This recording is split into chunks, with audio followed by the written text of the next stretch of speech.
Have you ever noticed on modern Linux system the /bin and the /sbin folders are mostly empty?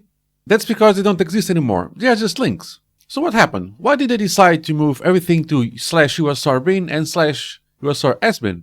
Stay with me, let's find out. Huh? Why and when they moved the bin and sbin folders?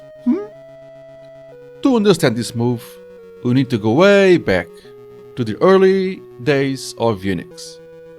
Originally, computers had tiny storage devices, and the /usr was often mounted from a separate disk or even a network location.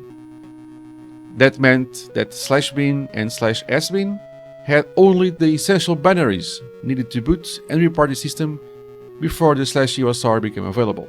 Think of sbin as the emergency toolkit. Everything else lived on /usr/bin once the system was up.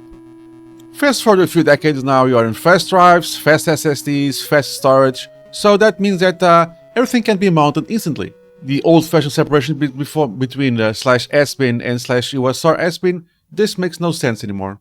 Not only that, but in fact of maintaining two separate directories they could contain basically the same content, it was making things harder to manage for developers, users, and admins, and also for package managers to deal with two different locations for basically things that can be really condensed and put together.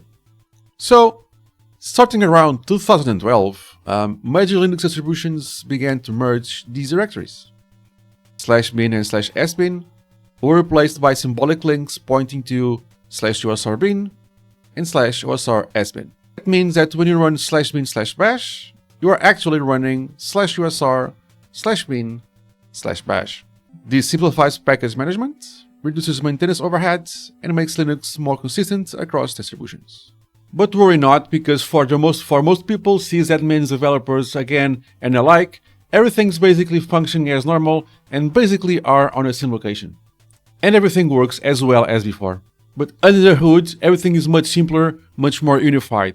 Much fewer redundant paths, fewer edge cases of problems, and simpler, much more unified file system. It was one of those boring but had to be done Linux changes that makes life easier, much more easier, and especially for the long term. This isn't unique to Linux. Even some Unix systems adopted similar unifications decades earlier.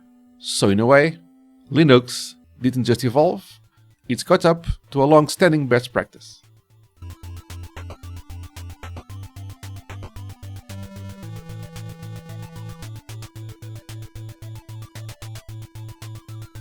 So now you know and why and when the /sbin and the /bin folders, they did not disappear, just as they were just reallocated to a much more cozier space that makes much more sense. The /bin and sbin folders are now all together, family and friends are together, with much more coziness and much more long-lasting performance options.